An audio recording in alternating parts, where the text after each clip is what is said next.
Hare Krishna.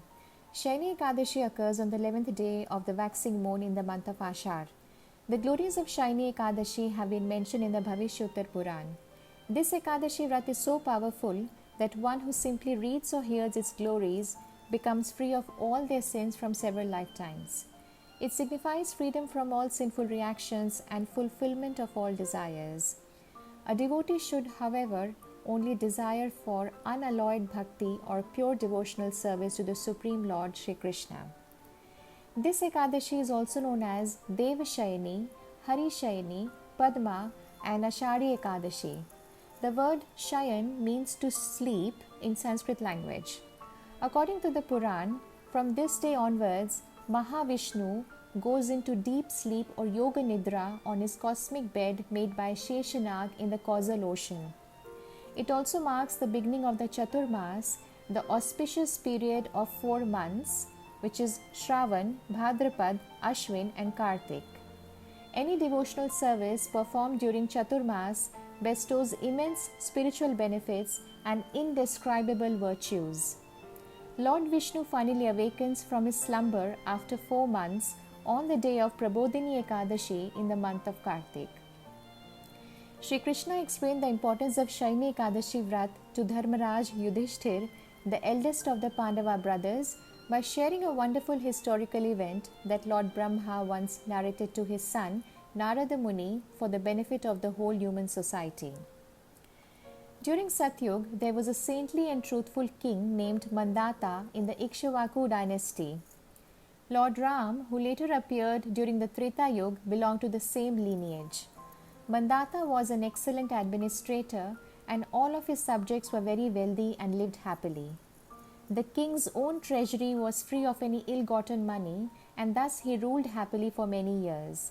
Once, however, there was a severe drought for 3 consecutive years that eventually led to famine in his kingdom.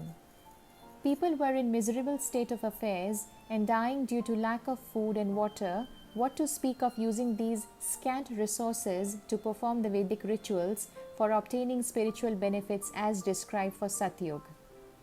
If a king or head of the country is irreligious, both he and his subjects suffer. But Mandata was a virtuous king and an ardent follower of the religious principles. Therefore, this terrible situation in his kingdom was a manifestation of negative reactions to sinful activities performed by someone in his kingdom. So, in order to resolve this crisis and remedy the situation, Mandata went to the forest and sought advice from several sages in the ashrams. With no luck so far from his efforts, he finally came to meet the exalted sage Angira Muni, one of the sons of Lord Brahma, whose effulgence lit up in all directions, and humbly approached him for help. Angira Rishi said to the king, "The present age Satyug is the best of all ages, for in this age, dharma or religion stands on all of its 4 legs of truthfulness, austerity, mercy, and cleanliness. In this age, everyone respects people with Brahmanical qualities or those with inclination towards acquiring and imparting knowledge to other members of the society. Also, everyone fulfills their respective occupational duties, and only trained Brahmanas with the right knowledge are allowed to perform Vedic austerities and penances. Although this is a standard, there is one unqualified, untrained person who is unlawfully performing the rites of austerity and penance in your kingdom. This is why there is no rain in your land.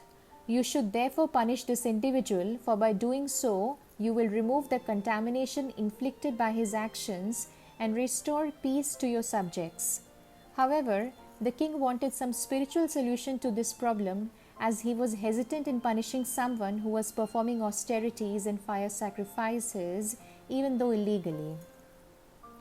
Angira Muni then suggested that the king, including everyone in his kingdom, should observe a strict fast on the day of Shayana Ekadasi, as this will destroy all their sinful reactions and bestow perfection upon them. Mandata followed the instructions of Angira Muni, and just as the sage had predicted, there were rainfalls, and in due course of time, there were abundant crops and a rich harvest of grain. By the mercy of the Supreme Lord Rishikesh, the master of the senses, all the subjects of King Mandata became extremely happy and prosperous. Such are the glories of Devshayani Ekadasi. Happy Ekadasi. All glories to Sri Hari. Hare Krishna.